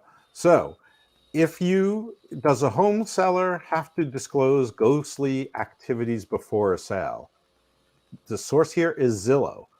So according to a state-by-state analysis by Zillow, there are no states that require home sellers to voluntarily disclose alleged ghostly activities on property. So the answer to that one is no. Yeah. Now, as far as not necessarily a ghost, but do you have to disclose death on a property? There are some states, as we both speculated, that you do, but it's probably not as often as you think. There are 9 states that have some type of law on the subject. There are 3 where you have to affirmatively raise it, and 6 others where there might be circumstances where you have to let it be known. I didn't find enough about what that is. Now there's a whole bunch of caveats in here about that. There's something called a stigmatized property. So this is more where homes where there's murders, suicides, or criminal activities that have occurred in the past. So in some states, such as Alaska and South Dakota, a seller must disclose if a homicide or a suicide has occurred in the home in the 12 months prior to a sale. Which, I mean, if you can put up with it for 12 months, you can put the house up for sale around month 10 or 11, and it just don't close until after 12 months and 1 day, and you're all right, I guess. Haunted houses. In the famous Ghostbusters ruling, Stambovsky versus Ackley, the court decided that homeowners have publicly claimed that their home is haunted. They can't turn around and deny that it's haunted when they try to sell it. So if you've been mouthing off about things that go bump in the night, you might have to disclose this. That's sort of the, we caught Glenn on the air, with Poltergeist, and they saying, it was just a rib, it was just a gag. And there is a risk of lawsuits because, yes, you can get sued over ghosts. Now, as I always tell people go, you can't sue someone for this or that. You can sue anyone for anything. The question is whether or not your suit will be successful, has any chance of success, or whether it's worth the effort, or you can find an attorney, or whatever the case might be. But nothing, the courts are public places. It's very rare when somebody gets barred from filing lawsuits. And even then, it's usually in the state. And I forgot who it is, but there's somebody who's barred from filing any lawsuits in the federal courts. But that person can still go into state laws. So, yes. So you can get sued over ghosts. And there might be ethical considerations generally about your licensing, and anytime any licensed person gets complaints against their professional entity or a private semi-professional, not semi, but private professional agency like the National Association of Realtors, or your state licensing board is obviously a regulatory professional agency. The National Association of Realtors is voluntary. Transparency is crucial to selling the home, meaning that you could probably be subject to sanctions or losing your license. That would probably require, unless it's absent one of these states in one of those situations, it probably would require that there's some sort of pattern of behavior or something that's particularly egregious. There were some places where there were other states that you had to disclose certain things within 36 months or whatever, but but there are laws on that in certain states, but it is the minority in most states. Ghosts are not protected against. Very interesting. Thank you. Sure.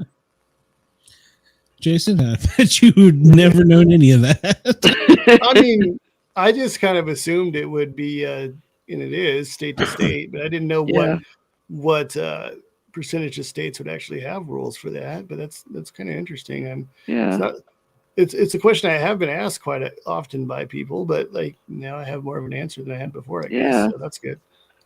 Cool. And you also have a radio show on this, correct? Yeah, I have a radio show that airs in Portland and Vancouver, Washington. It's called Hassling the Paranormal. Oh yeah. What is it about? So basically, I have a guest every show. I have a guest that it will be on anything from.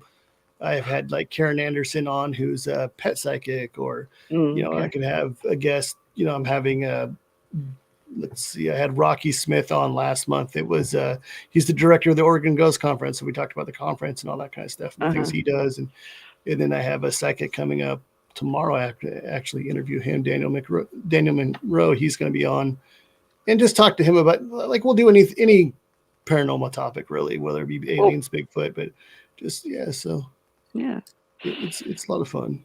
Well, if you need an attorney now, you know Jeff. Pays our paranormal attorney. I'm hoping never to need one, but it's good. It's good. No, I mean for questions on paranormal stuff. You know what? I just stumbled onto like a scam that's in a giant loophole. I think kind of, or I can say that the Paranormal Association of Interdimensionality has granted me the exclusive law license to arbitrate and adjudicate all legal matters in the paranormal, and nobody, it's like when you buy a star, nobody can say that. That's right. You're right. So I'm going to declare myself officially that, because I didn't declare myself that. Actually, the Watcher from from Marvel Comics consulted with the Celestials and whatnot, and they've. It seems kind of long to put on a business card, though. Yeah, but it sounded very professional, though. It did. Not an interdimensional business card, because space works differently there. Oh, that's right. I like it. It'll be like SHIELD, and you've just got to come up with a good acronym. It'll be totally like when Tony Stark is playing with the computers and making new things, and like everything's in 3 dimensions and he's moving things. Like just picture me doing that and it working. Okay.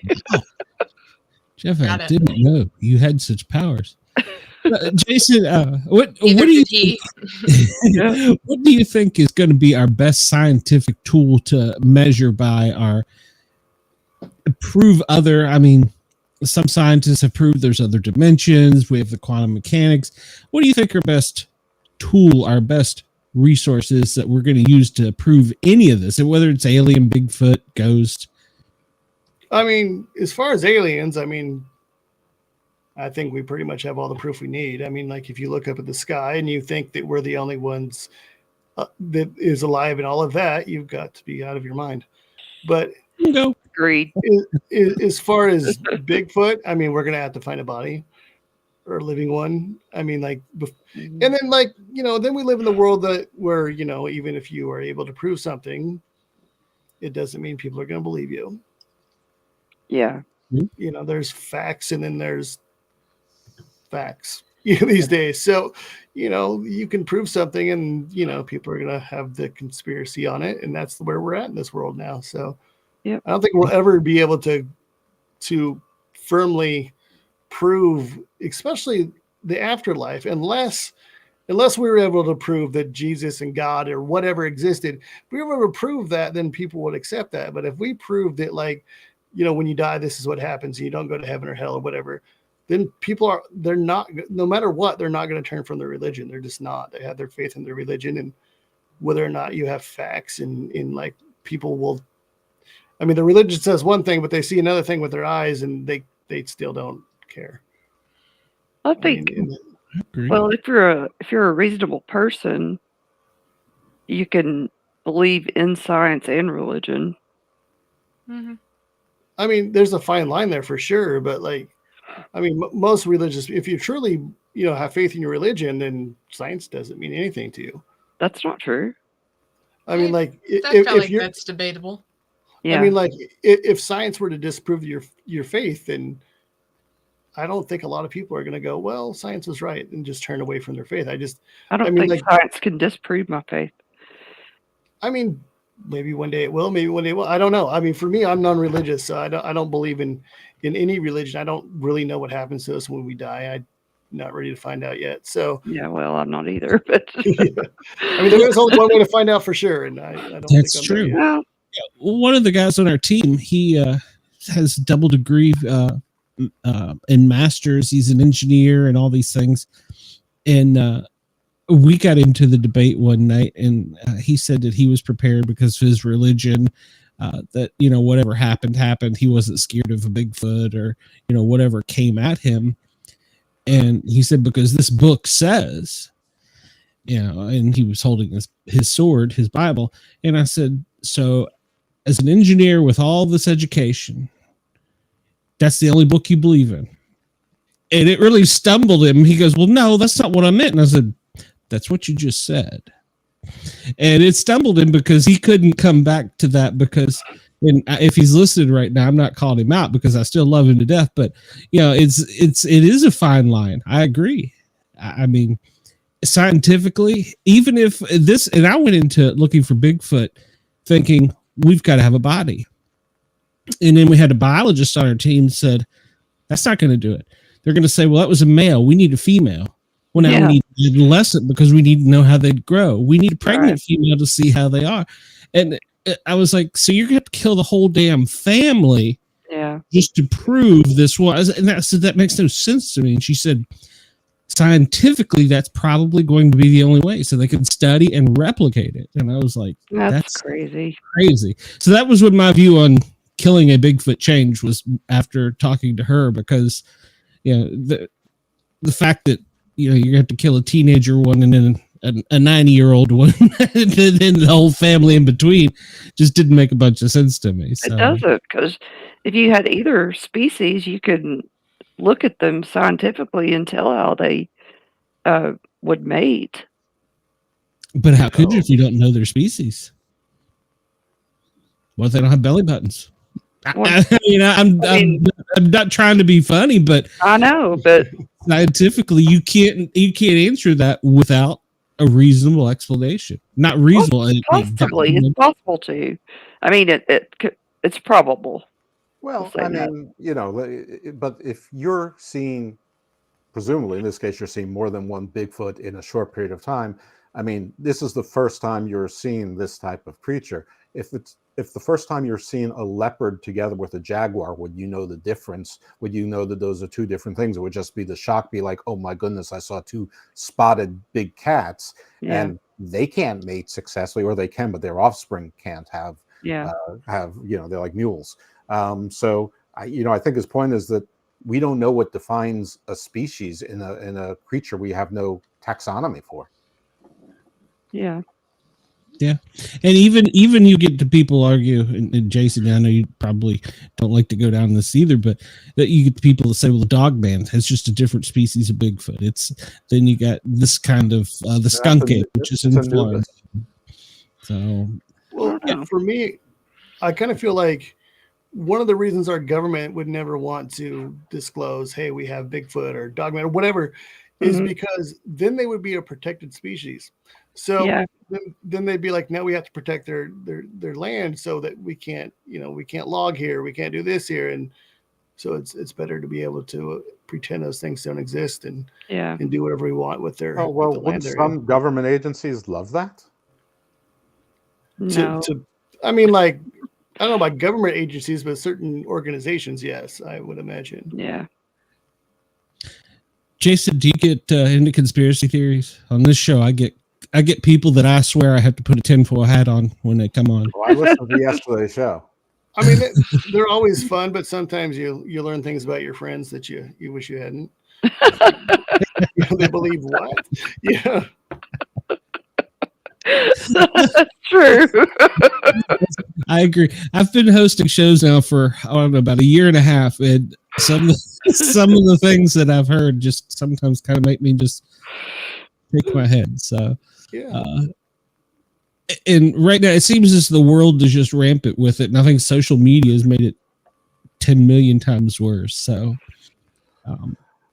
my best answer to conspiracy theories is that anyone who's ever belonged to a condo association, a homeowners association, or like a swim club that has a board knows that there's no possible way that there's a global cobbles, because people can't agree on what color of taupe is acceptable.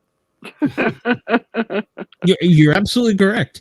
I get Google alerts to help me sometimes get leads on things, and one of the alerts I get is on Bigfoot.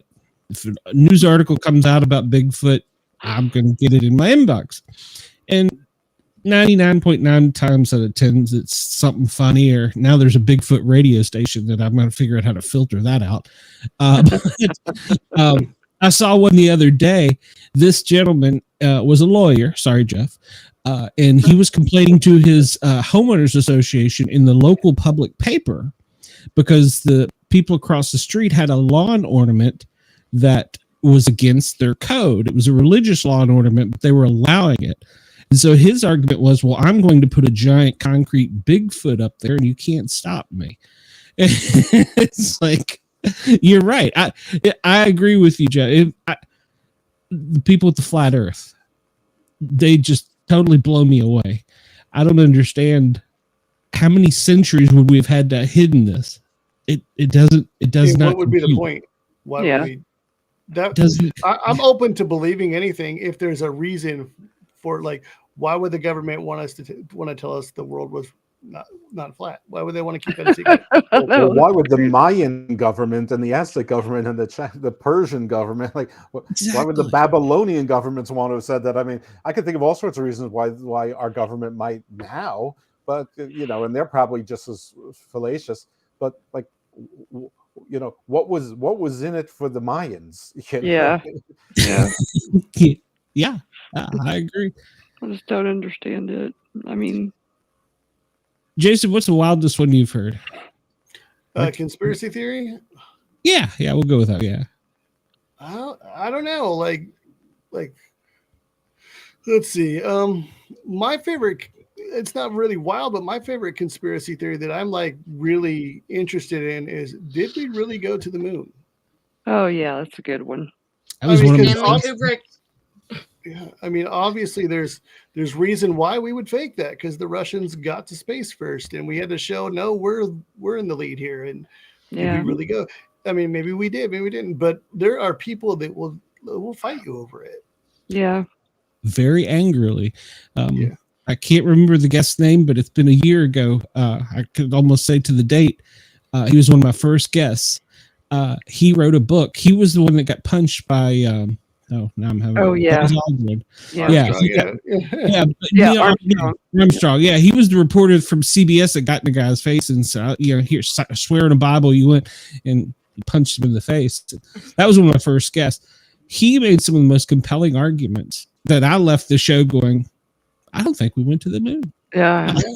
I watched a show about it and I was like, well, maybe we didn't. And then people were like, well, that's so un-American. I'm like, yep. Really? Yeah. I mean, like, it makes sense why we would have done that, and it worked. If we faked the moon landing, what our purpose, it worked. It absolutely worked. So what? I mean, why haven't we gone back? Maybe we did, and the aliens were like, "Don't come back here, guys. Yeah, we don't like it. We don't like you. Get out of our closet, you." Very possible. The moon itself and all of the strange uniqueness about the moon vis-a-vis, like the distance from the Earth, its size, its orbit, its constitution. It's like it might truly be unique. It's like somehow it's like the exact right ratio that you can have total solar eclipses because of the math that it doesn't involve. So there's a lot about the moon that is really interesting enough on its own. So that's a fun rabbit hole to go. Yeah, some people believe we created the moon. Yeah. Some people think it's hollow and that it's a satellite, and so many. I know. I was disappointed when I found out it wasn't cheese. I know. I wasn't until I realized it was Jarlsberg cheese, and I don't like it. So it's just a Death Star. It's a Death Star. It's the government. It's the government's put it there, even though back before they even knew how to communicate, they were drawing it on walls. But I have a friend that worked in a 3-letter agency, and his thing about conspiracy theories is he says, I could talk about this now because of the published book. Back during the Cold War, there was a machine that the Russians used on one end to communicate and on the other end to communicate, and only the two machines could talk, kind of like the Cherokee Wind Talkers. And the Russians thought that we couldn't hear their talk. Well, we had actually already either developed it or whatever. Somehow we could hear them. We knew what was going on. They sent him and a special task force in to fake a burglary of their equipment so that the Russians would think that, we got them. They don't really have it. So he said, if you think that some things are fake, he goes, you got to look around and go, the government does sometimes things that want you to think it's fake. They wanted the Russians 100% not to think they had it, so they went and failed stealing one out of an embassy. Wow. Back during the Cold War in the late 70s. So. Yeah, you don't know what's true now or not. It's crazy. What's the saying? I read it on the internet. It's got to be true. Yeah. Well, maybe if Jason can find a way to communicate with ghosts, maybe they have a better discernment of truth versus fiction. Something tells me they probably don't want to talk to us a lot of times anyway. Yeah. Yeah, you're right. Yeah. They see what we're up to, and they're like, we checked out of this game. They haven't met Glenn. I mean, he's kind of a big deal. Yeah, that's true. Hey, Jason, what do you think about how much credence do you put in the ghost box? Ghost boxes. You don't like they're fun to play with and it's entertaining, but there's no way to prove that they're like we do like the Estes method. We have somebody has the headphones on. Yeah. And if that makes it make a little bit more sense, but for the most part, we have one. We break it out if we have like a public investigation because everybody that paid to be on there, they seen it on TV and they want to play with one. So it's more of an entertainment thing, but I mean, you can get interesting results with it, but there's no way to prove that this is anything more than us just hearing things we want to hear. Okay. True. Yeah, that's true, I guess. Well, I know I've probably kept you guys longer than you wanted to. And I appreciate you coming on, Jeff, and the last minute. And Jason, I appreciate you coming on earlier. We would not actually sometimes have an organized show. And we do sometimes. What's the fun in that? I know how that works, yeah. Yeah, get off topic a lot. Ooh, shiny. But when when I had a guest cancel at 8:00, I'm like, well, actually, it was after 8. I was like, That's so fun, yeah. So, but I appreciate you for coming on, Jason. Where can everybody find you and your stuff? And got anything coming up? I know you were just at the big convention. The Oregon Ghost Conference we had last week, and that was a lot of fun. And that's in Seaside, Oregon. If you want to find my team, it's bigriverparanormal.com. And then if you need help in Idaho, Oregon, or Washington, you can reach out to us there. You can listen to my show, Hassling the Paranormal, on KXRW.com. And that airs the second Thursday of the month, airs live show, or not live, but new shows. And then, but you can catch all the shows on my page on the website there. That each show has a page, so they're all archived there, so you can catch any of those. On what page? Anytime. KXRW FM. Okay, thanks. Yeah. Write that down. I'll forget it. I forget. My memory's bad. You got any more questions, or you want to cross-examine, or? No, the witness is excused. Jeff, how about you? You got anything interesting coming up? Besides I know you're going to be on my show more. It's gotten worse. So aside from sometimes here, all right. So on Unpopular Review, they're wrestling, and I do the Raw review show after Monday Night Raw. So that's usually starting around 11:10 p.m. Eastern time. So there's that. On Unpopular Review sports side, I do a show with my 23-year-old son, the Lippman, on the UFL. It's season 1 of the UFL, professional spring football. The XFL and the USFL have merged.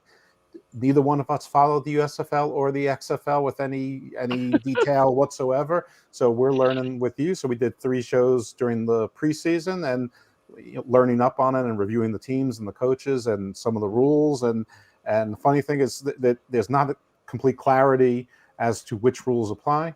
And this weekend starts games. There's 2 games Saturday, 2 games Sunday. So we're going to do a review show Sunday evening. So that's on Unpopular Review Sports. So if you subscribe to both those places and hit notifications, you'll know when we're on, because we're going to wait till the last game is over and see if there's a post show or not, because even that's not clear.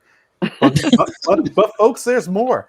On Unpopular Review Entertainment Division, I'm going to be on the forthcoming X-Men 97 review show. So that's just Unpopular Review. Now, last night, I made my debut on Tooneytown Wrestling, a YouTube channel, and there was a panel of about 6 of us, and that show's already crossed 2,200 views in now 24 hours. Now, I don't know where you come from, but for me, that's enormous. So we're really pleased with that. So. And the star of that is Marvin, the movie puppet, or the movie monster, and he's a puppet, and he's really funny, and it's great. So, Tooneytown Wrestling. So if you want to subscribe to that, you probably want to be a wrestling fan for that, but it's objectively funny. What else do I got? Oh, my wrestling podcast, Hammerlock Hangover.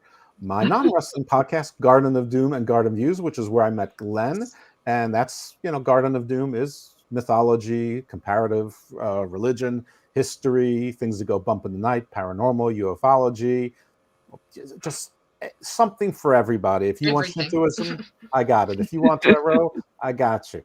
If you want to hear about demons, I got you. So there's that. And Garden Views is more legal business, but we really do focus on the laws of what we think space is going to be. So a lot of extrapolating the laws of man and the current policies in space. I've talked to lawyers and jurists and the different titles I have from Serbia, from the Netherlands, from Britain, India. I've got someone from Africa lined up, hopefully.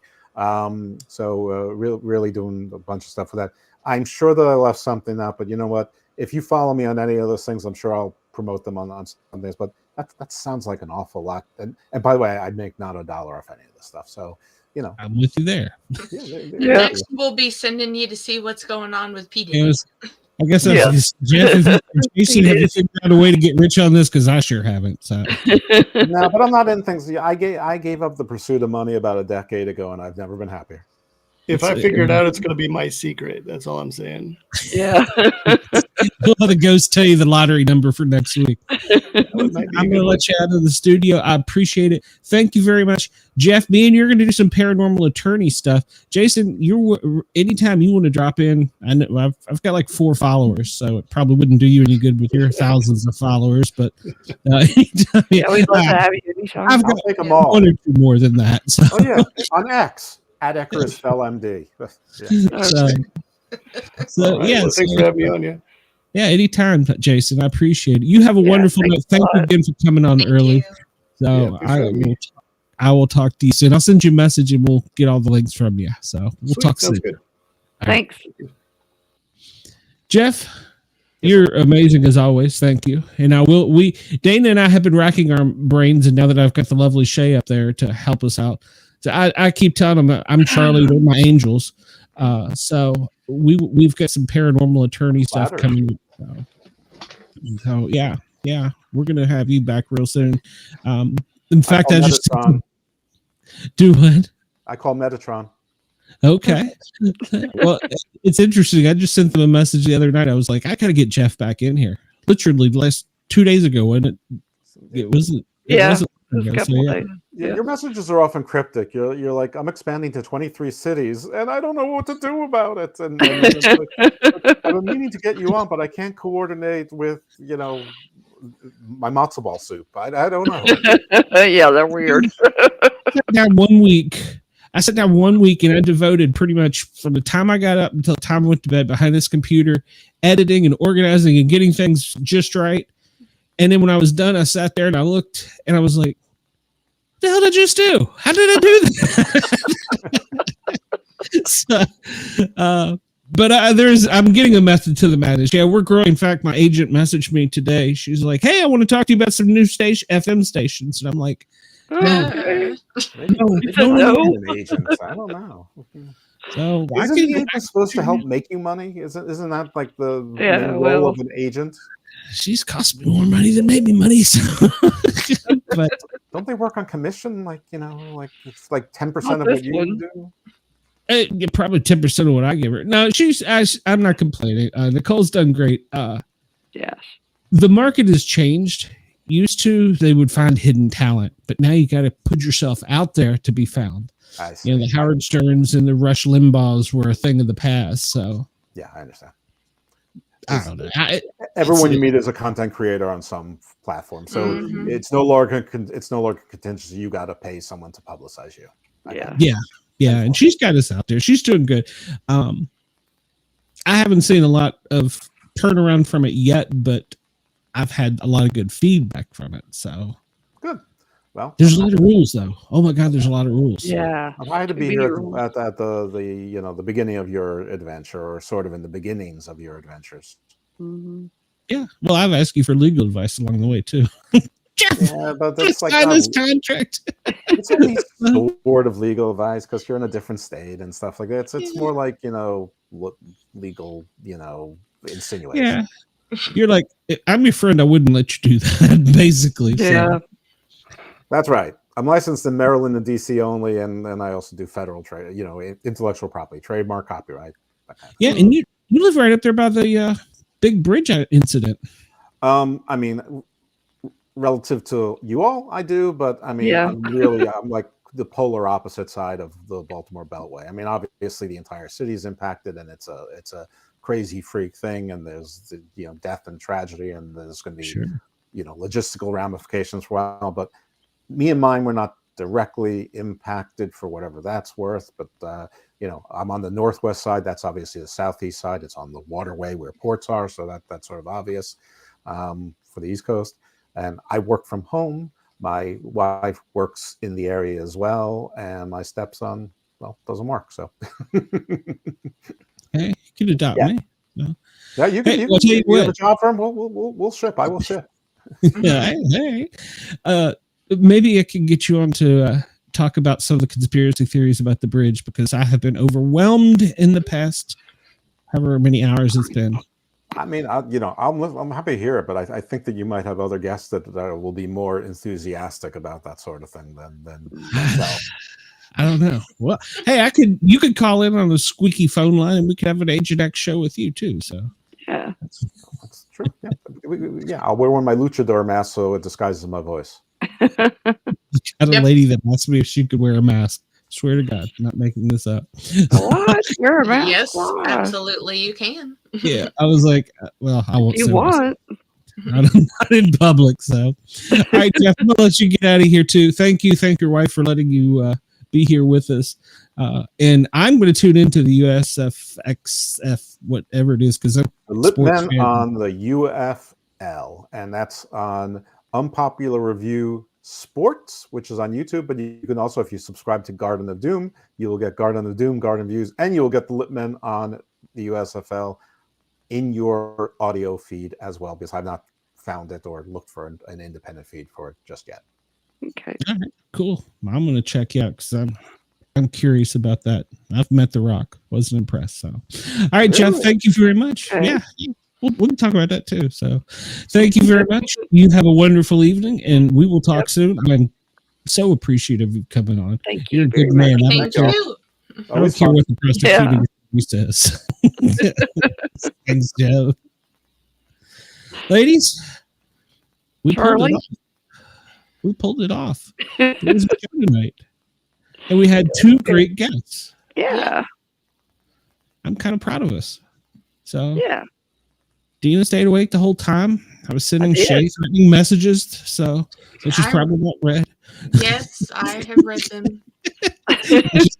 Me too. But yeah, I think we did a great job, and we do need to work with Jeff and get something for the paranormal attorney. And now that we especially have the paranormal psychologist, so oh yeah. Yeah. Haven't I'm met just- him. You have. Mel?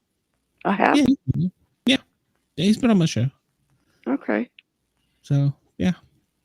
He's retired now. He can talk more. Okay. So. It's a true story. When you All work for right. three-letter agencies. Oh, that's right. But yeah, I'm glad that we did it. Y'all are awesome as usual. Thank you. Thanks. All right, Shay, we're going to figure out Saturday soon. Yep. I think you've already started your game plan. So Yeah, it's pretty much just going to be each person needs to get their stuff and I guess send it to you like we did last time. Okay. Just put it And I'll get it totally out of order. Well, Yeah. they don't have to be in order this time. Yeah. Okay. Make sure you put it in the chat so everybody knows. Yeah. Yeah, we will. Let's see. Next week on the Paranormal Guys, we have Valerie Willis, who's an award-winning fantasy romance author. And then after that, we have a brewmaster. He's also a professional athlete named David Leeds, who has some paranormal stories too, if I could learn to talk. Nice. Spit it out. And Friday at 9:00 on the Grinning Guardian show, we have a guest, Jim Bernica. He's an author, got a book coming out. He's firefighter paramedic. We're going to talk about all things challenge coins. And we're going to show Miranda Maverick's new coin, which we ordered today. So, Yay. yeah, Very we got cool. that done. She's a great fan of the show. Love her. So that's where you will find us in the next Miranda. couple of days. Nina, you got anything else going on that I don't know about? Are you sneaking around on me? No. Being a good girl. See you Saturday. In line. I can't keep my angels in line. I don't know what I'm going to do. So. You know what's going to happen is one day my angels are going to turn on me and beat me up. So We might do that. yeah, well, Watch back. Yep.